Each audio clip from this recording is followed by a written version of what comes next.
early reign of King Daeron the Good, the king spent most of his time trying to right the wrongs of his father's misrule and bring stability to his realm. It was no easy task given the extent of the damage Aegon the Unworthy had caused, but King Daeron II had achieved a lot during this time and ensured his name would forever be remembered in the histories thanks to him finally bringing Dorne under the control of House Targaryen, where so many of his ancestors had failed. He had also managed to reorganise the court, with more competent councillors, had begun the long work of undoing his father's dangerous decrees. He ensured his father's last wishes of legitimisation of his bastard children, and ensured the planned marriage of Daemon Blackfyre took place. There was a new peace over Westeros, and the future rule of King Daeron looked to be prosperous. However, much like many matters in the long rule of House Targaryen, even with all the seemingly good work, there would be a sting in the tail. The peaceful joining of Dorne into the Seven Kingdoms and the legitimisation of the Great Bastards would be at the heart of these troubles. But even so,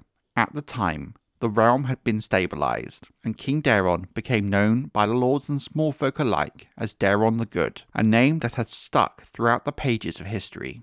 Very much unlike his father, King Daeron II was an altogether different king and a different kind of man. His detractors would even use his distinct differences from King Aegon IV as support for their claim he was in fact the son of Aemon the Dragon Knight and not the unworthy king. But on the whole, by the lords and smallfolk, King Daeron II was widely seen as just and good-hearted. But like many matters when it comes to politics, it would never be enough. Dorne joining the Seven Kingdoms had made many lords in the Reach and Stormlands feel neglected and uncomfortable given the long history of bloodshed between them and the kingdom to the south, and with so many Dornishmen now at court, they felt displaced and feared how the power of these new Dornish courtiers could negatively impact their own kingdoms. Some even started to question the influence of the king's Dornish wife, Queen Maria Martell, whom was not only from Dorne, but the sister of the Prince of Dorne. In truth, history records very little of Queen Maria. From what we can tell of her, she never, at least openly, tried to influence Daeron's politics, and for the most part seemed to want to keep away from political matters altogether. But she did do her duty as queen,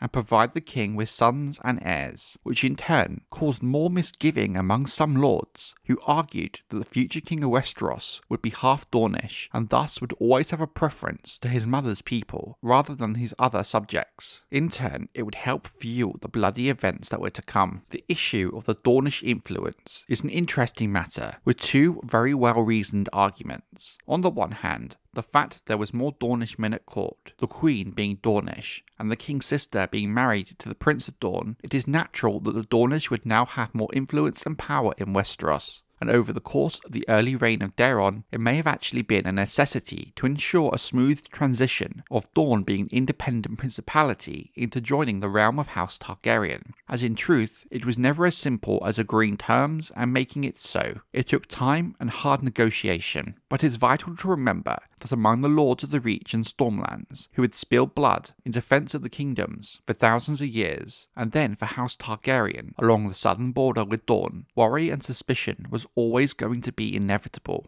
Perhaps there was some way Daeron could have mitigated these fears. One particularly sticky issue was the fact that House Martell was allowed to keep its title of Prince of Dorne, with many lords viewing that to mean they were above the other lords of Westeros. But in negotiations as complex as this, both parties have to relent in some aspects, so an agreeable deal can be struck. If not, there would be endless back and forth and no progress. Despite the messages it sent to the rest of his lords, King Daeron II may not have had much of a choice when it came to the matter if it was a non-negotiable issue for the Dornish. Despite it all, Daeron did achieve something that did seem impossible, and integration was never going to be easy or happen quickly, but over time these tensions would lessen and fade into memory. King Daeron himself was no warrior, with descriptions of him from this era noting that he was small of frame, with thin arms, round shoulders, and a scholarly disposition. He liked to spend his days reading and meeting with learned men and counsellors. Like any prince of House Targaryen, he'd been trained as a boy in the martial arts, but he never had a skill for it, and always seemed disinterested. Once he was a man grown, He showed no inclination of improving or honing his skill at arms further. But as history proves to us, not every king need to be a great warrior, and not every king need to be a scholarly man. While a mix of both is certainly good and a benefit, it does not wholly define the kind of king they are and the quality of their reign. However,